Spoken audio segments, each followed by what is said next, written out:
Hello everyone, this is going to be me working out the problems to the Unit 4 review, the Unit 1 review. So let's go ahead and get into it. Okay. So this is a problem that asks you to find the comparative advantage for the production of metal in airplanes given these two countries. So the following table represents the number of labor hours it will take the United States and China to produce either 1 unit of metal or an airplane. And so importantly, this is an input question because it's giving you input data in the production of metal in airplanes, specifically the amount of labor hours it takes to produce one piece of metal on one airplane, or whatever the as opposed to being an output question where it would give you like the amount of units of metal and the amount of airplanes that the United States and China can produce. I discussed that you can convert the input data to output data and then from there find the per unit opportunity cost, or we can use a sort of mental shortcut that will allow us to find the per unit opportunity cost and therefore determine who has the comparative advantage in the production of metal in airplanes. First, which country has the absolute advantage in the production of metal? Well, the country that has the absolute advantage in the production of metal should be the country that can produce metal, faster, given the same number of inputs. And so the country with the absolute advantage in the production of metal is China. And the country with the absolute advantage in the production of airplanes is China as well. So you would fill it out that way. But absolute advantage doesn't matter when we're talking about specialization. The principle of comparative advantage says that a country, a person, or a business is specialized in that in which they have the comparative advantage in. And comparative advantage is defined as having a lower opportunity cost in the production of a good or service than someone else. The principle of comparative advantage also says that if everybody were to do this, there would be sort of gains from trade. We would be able to move beyond our individual production possibilities, frontiers, and be confronted with less daunting trade-offs than if we were to just produce all that we wanted to consume by ourselves. So which country has the comparative advantage in the production of metal? So let's find the unit opportunity cost of the US for one piece of metal and the per unit opportunity cost of China for one piece of metal to determine this. And specifically, I talked about this sort of mental shortcut, IOU, input question, other, under, other being what is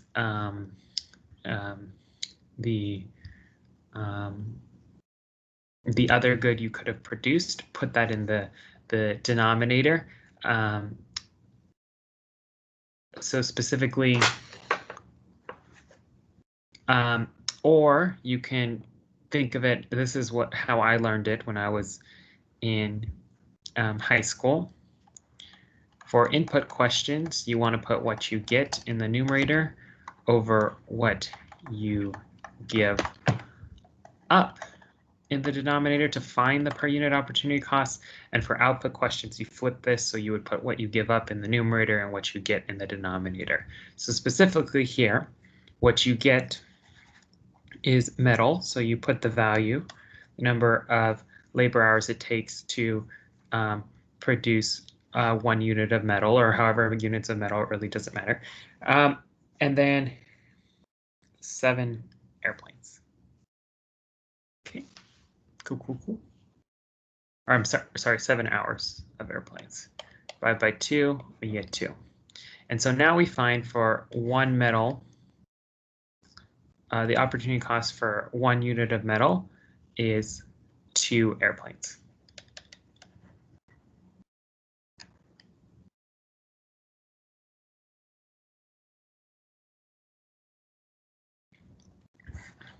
The opportunity cost of China for 1 unit of metal, we have to find it. So what you get,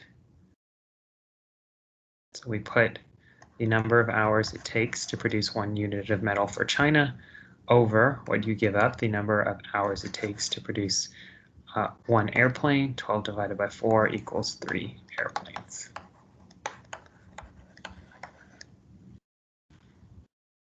We should determine that the United States has the lowest opportunity cost, right? They can, if they decide to specialize in producing metal only, they give up only 2 airplanes. If China decides to specialize in producing metal only, they give up a significantly higher number of airplanes.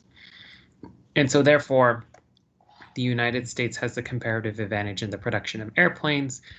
You would say this, if you ask how do you know this, you want to be very specific, and you would say it's because the United States has the lowest per unit opportunity costs in the production of metals.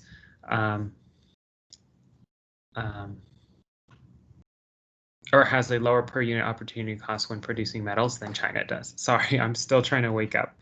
And then which country has comparative advantage in the production of airplanes? So the principle of a comparative advantage, once you find out that one country, person, or business has a comparative advantage in something else, you'll find that the other country, person, or business has the comparative advantage in the other thing. You could do the math.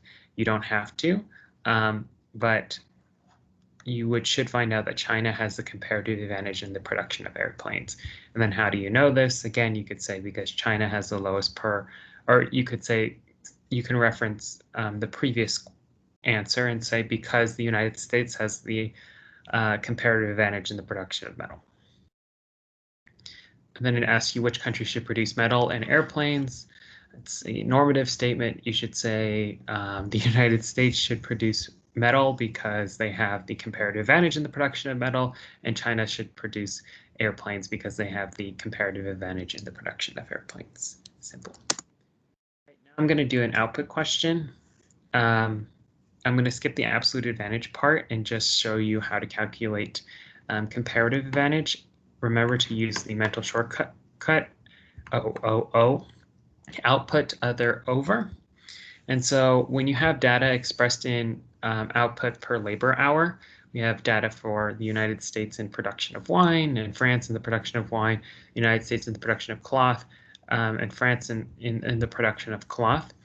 To find the per unit opportunity cost, US opportunity cost for 1 bottle of wine, you can use the output other over method. So putting the other value in the numerator, and then so basically the maximum production of the amount of the maximum production if you chose to specialize in the other good in the numerator, and then in the denominator putting what you get or what you are choosing to specialize in, and then you should find the per unit opportunity cost. Or you can think of it as what you give up and what you get.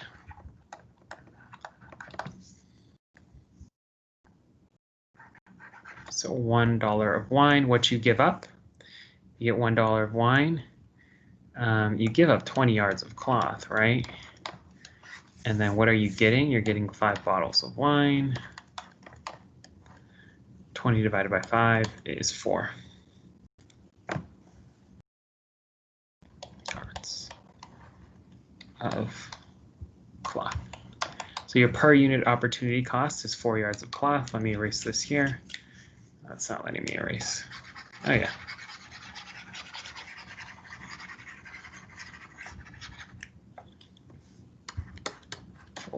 Yards of cloth. French opportunity costs for 1 bottle of wine. What you give up in the numerator, you gave up 10 yards of cloth, 15 bottles of wine. Simplify 2/3 yards of cloth. Because France has the lower opportunity cost, they only give up 2/3 of a cloth if they choose to make wine, but the United States gives up 4 yards of cloth for each wine it's choosing to make, then France has the comparative advantage in the production of wine. You can answer the rest of the questions by yourself. Okay, let's widen this up.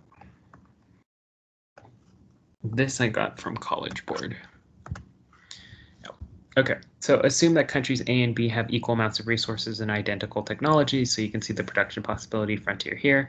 Country A can produce 100 bushels of wheat or 100 yards of cloth, or any combination as showed by the line XC in the figure above. Country B can produce 100 bushels of wheat or 300 yards of cloth, as shown by the figure X, Y, and which country has the absolute? Okay, so this again is an output question. So we can find the comparative advantage. You can also just kind of see that they both, the absolute advantage in the production of wheat is kind of ambiguous because they're both at that same point. But it's pretty obvious that country B, if they were choose to specialize in wheat, would face a much higher opportunity cost than country A. And you can sort of see that based on, the production possibilities frontiers. Country A's production possibilities frontier is, or country A can obviously or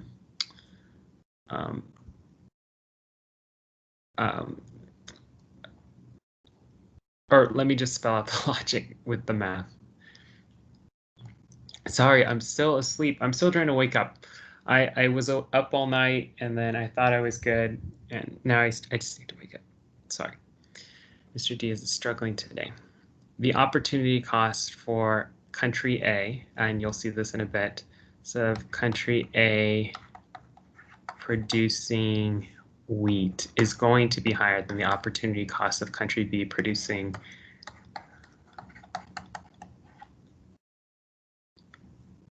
country B's opportunity cost of producing wheat is going to be higher than country A's opportunity cost of producing wheat.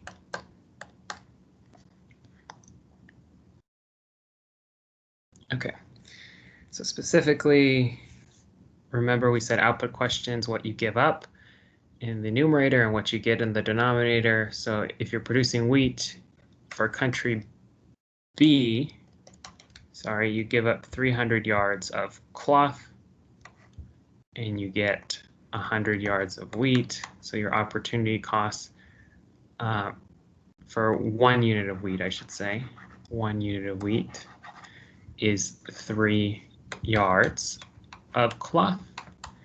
And then your opportunity cost for country A would be 1 yard of cloth.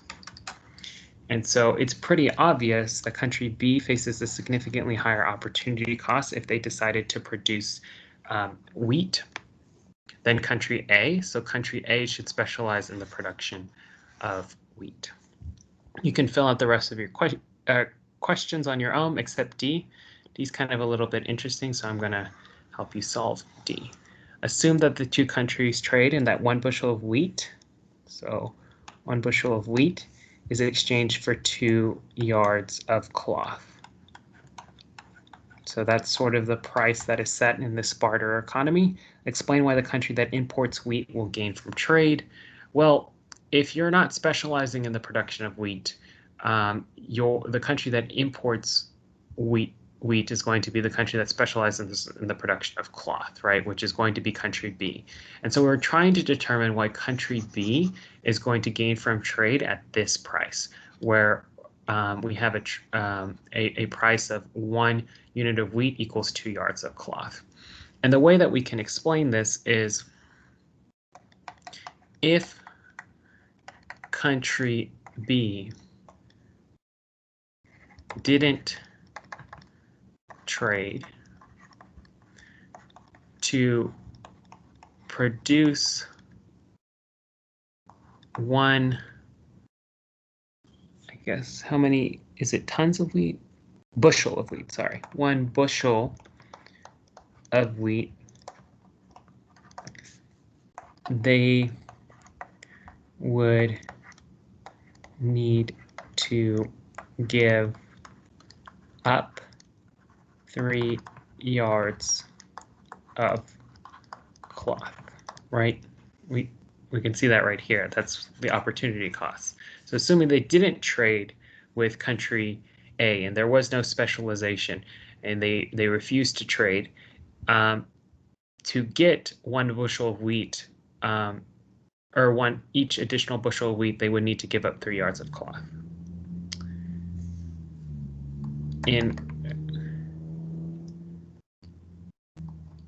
This is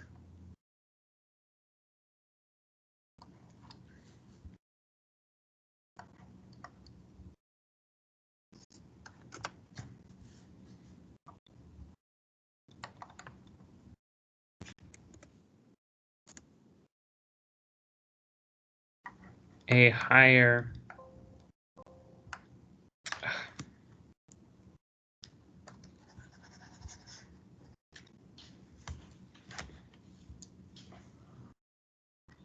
this is a higher price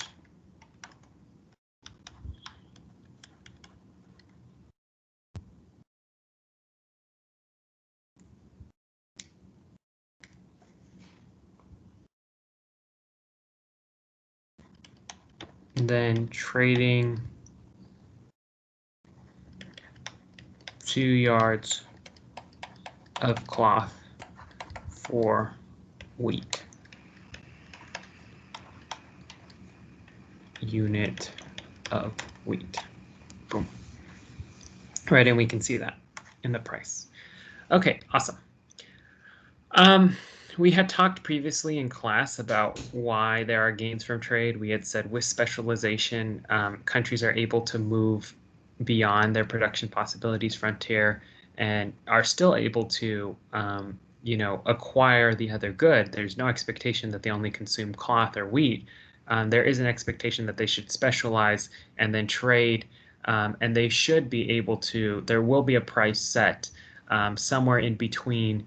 Are somewhere lower than their, if they wanted to, for example, exchange wheat, there should be a price set higher than country A's opportunity costs for producing wheat, but also lower than country B's opportunity costs for producing wheat, so somewhere in between.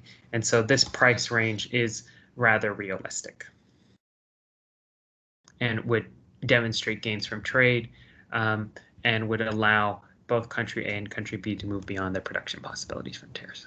Okay, cool. 2 more problems. These are marginal analysis problems. Specifically, we went from production to thinking about consumption and optimal decision making and rationality and all these, sort of buzzwords. This is this is about studying. Nirali is a student at the University of Georgetown. Woo! She has 5 hours to study for 2 exams. The table below shows Nirali's expected scores given the amount of time she studies for each exam. And so right here you can see the number of hours she spent studying microeconomics. I don't know why they did it like this, but they did. The number of hours she spent studying history. She has 5 hours to spend. Nirali spent 3 hours studying microeconomics and 2 hours studying history. Calculate her gains from the second hour spent studying history. So in order to determine the gains, so the way that you can think of these points or these scores are total benefit or total utility. That's like a proxy for total benefit / total utility. Calculate her gain from the second hour spent studying history. So it's essentially asking you to think of the marginal benefit from the second hour studying history. This you can think of as the total benefit. And so the second hour studying history is 20 points. That was her marginal benefit. Calculate Nerali's opportunity cost of the second hour spent studying history. So she could have allocated that hour to studying microeconomics instead, to studying 4 hours of microeconomics. So the value of the best foregone alternative would be, again, you have to think in terms at the margin, because everything else is a sunk cost, right? That already took place. But we want to think about how this extra hour could have conceivably been allocated. So at the margin, she loses 6 hours, or 6 points.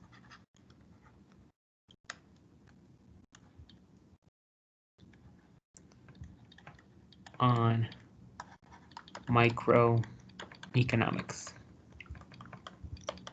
It doesn't make sense to say that her opportunity cost is 96 points because we know she already allocated these hours, and we're just asking about, calculate the opportunity cost of the second hour spent studying, right? And so the second hour spent studying could have been allocated elsewhere, and we know she spends 3 hours studying. So at 4 hours, what's the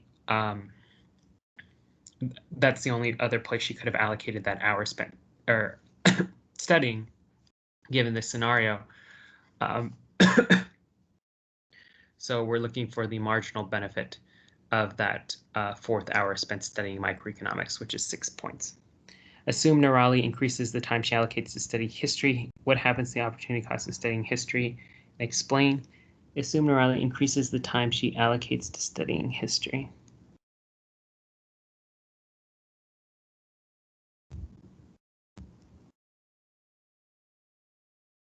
Let me see. This one I'm a little confused about. 5, 3.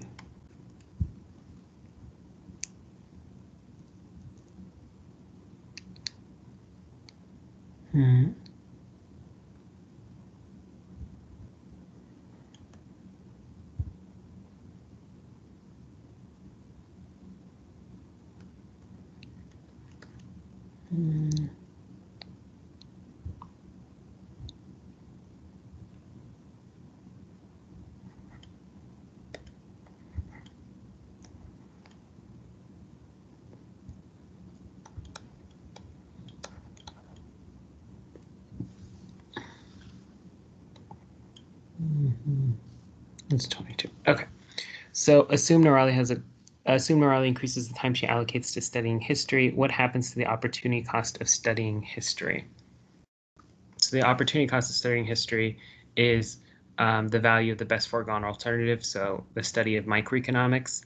So as she increases the time to study history, we see that her marginal benefit of studying history decreases.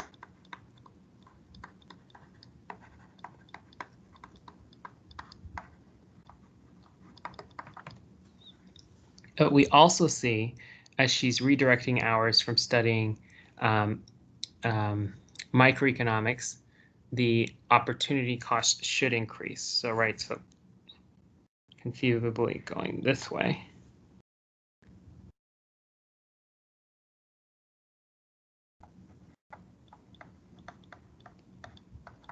Marginal cost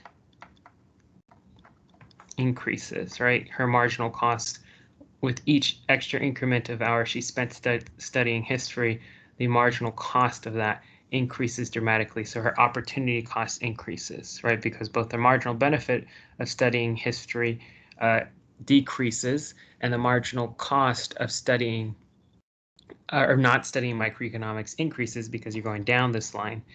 So the opportunity cost increases. Her opportunity cost increases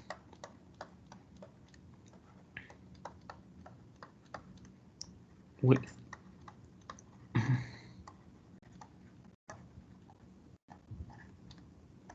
our redirected from studying econ the marginal cost increases while the marginal benefit, and then I'm going to finish this out over here, of each hour studying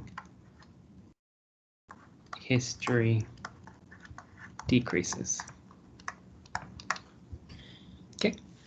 Assume that Nirali had a goal of maximizing the sum of her test scores, the score of microeconomics plus score in history. How many hours should she study for each exam? Right? And so again, we need marginal analysis, or we need to conduct marginal analysis to conduct analysis at the margin to determine how many hours she should allocate towards each exam. And I already kind of did this for you because I was thinking through the problem a little bit. To be candid, it's okay to be a little bit uncertain. Sometimes it's been a while. I used to be a macroeconomics tutor, as I've told you, at Georgetown. Not microeconomics. Microecon was not my favorite. And I found out, actually, this is just a talking point, they might switch to macroeconomics next year. So I might stay just to teach macroeconomics because I love macro. Okay, 3. Let me make these numbers a little clearer. So the 6, 4,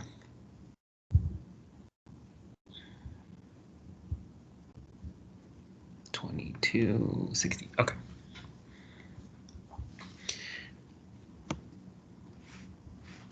Had a goal of maximizing the sum of her test scores, the score in how many hours should she study for each exam? Okay, so let's see.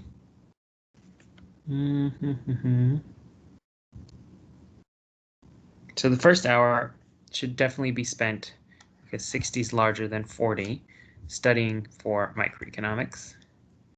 The second hour should definitely be spent studying history, because 40 is larger than 60.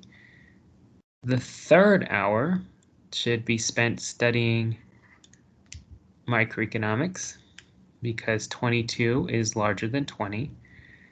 The second hour should be spent, or I'm sorry, the fourth hour should be spent studying history again, as 20 is larger than 8. And then the fifth hour should be spent studying history again because 12 is larger than 8. So she should spend 2 hours studying econ and 3 hours studying history. Her tennis practice has been canceled, freeing up an additional hour for studying. Given your answer to part D, will Nirali allocate the additional hour to studying microeconomics concerning industry to maximize the number of test scores? Explain using marginal analysis. So 2 hours studying econ and 3 hours studying history. Let's see, 12. 8 is greater than 5. She will allocate her 6th hour to studying econ because the marginal benefit of this decision is 6, which is greater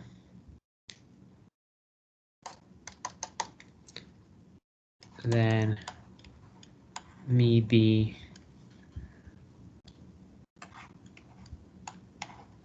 of studying history, which which is 5. Okay, awesome. Cool. So when you're conducting marginal analysis, you want to obviously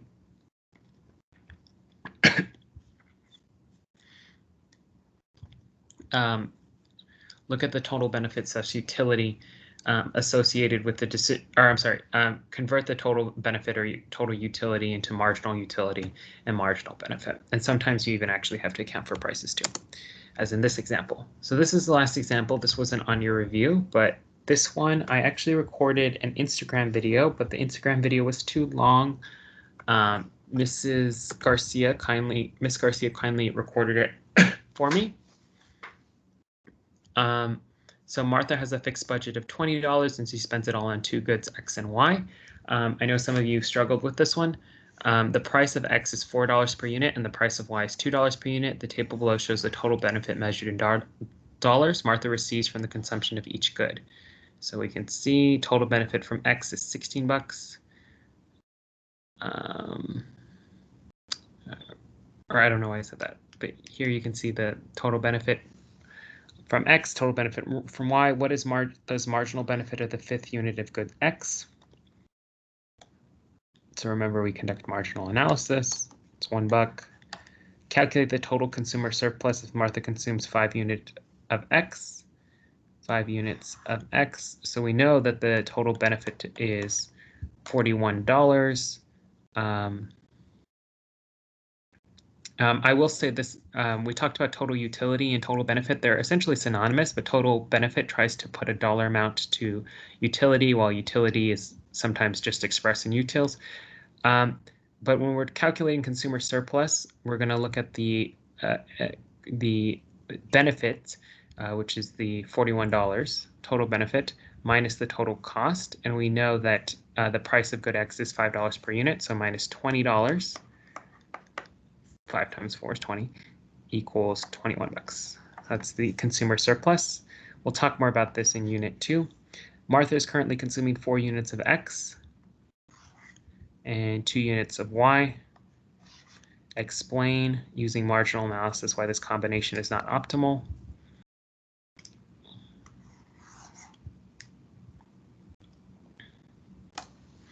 So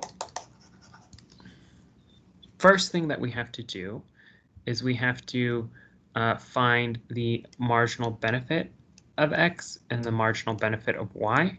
And then I'll show us how we can account for price. So this is 16. That would be 12. This would be 8. Wait. Yeah, 8, 4, 1. This is 10, 8, 6, 4, 2. But we also have to account for differentials in price, right? Different types of costs. And the way that we do this is we find the marginal benefit per unit of X per dollar of X, so per price of X, marginal benefit per unit of Y per price of Y, per dollar per Y. And then we conduct marginal analysis. So 16 divided by 4, I'm just going to continue the column here, is 4. 12 divided by 4 is 3. 2, 1, 1/4. So 10 divided by 2 is 5. 8 divided by 2 is 4. 6 divided by 2 is 3. 4 divided by 2 is 2. 2 divided by 2 is 1. And then we know that she has a $20 budget. So we're going to try to determine for each dollar how she would allocate that. And so we know, given her $20 budget, we're going to try to find out which good she will buy. And we're basically looking for which good packs the most marginal benefit per dollar, which is what these columns represent, which good packs the most marginal benefit per dollar. So the first good that we're going to buy is good Y, right here, because it packs 5 points per dollar. But we also know that that costs $2. So we have to subtract that $2. And now we're left with $18. And then we're going to see what other good is she going to purchase. Martha is going to either purchase good X or good Y. It really doesn't matter because given the conditions, she is going to either get 16 marginal utility points at a cost of $4 each. Or I'm sorry, 16 marginal utility points at a price of $4, which leaves essentially the marginal benefit per dollar would be 4 or $4. This should be money.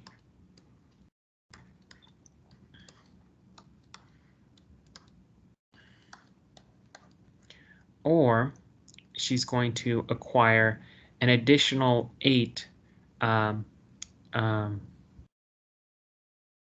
dollars in marginal benefit. That's what this would signify, but at a cost of $2 per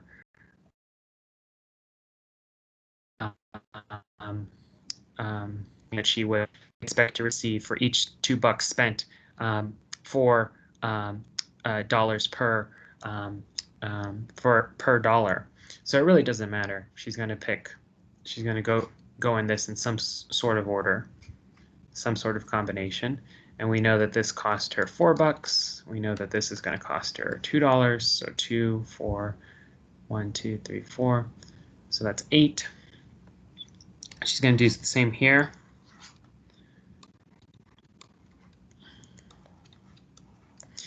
And then already right here we can stop because we can see that she's consuming 2 units of Y and 4 units of X, right? But we can see if she's actually doing this sort of marginal analysis, she would have actually consumed an extra unit of Y at the very least. We can finish this out. We don't have to.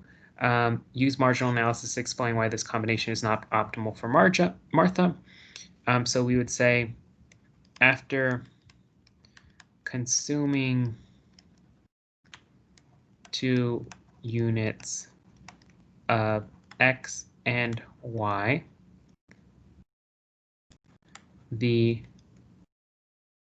marginal benefit price of Y was greater than the marginal benefit of X per price of X.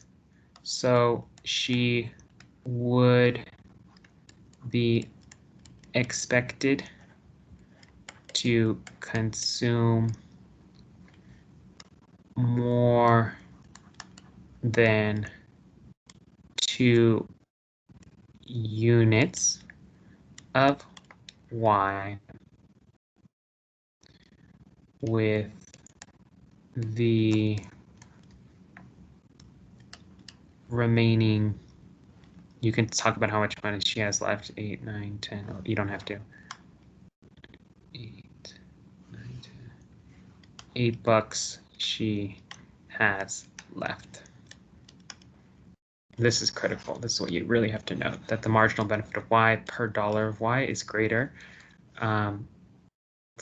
than the marginal benefit of X per dollar of X. 3 is greater than 2.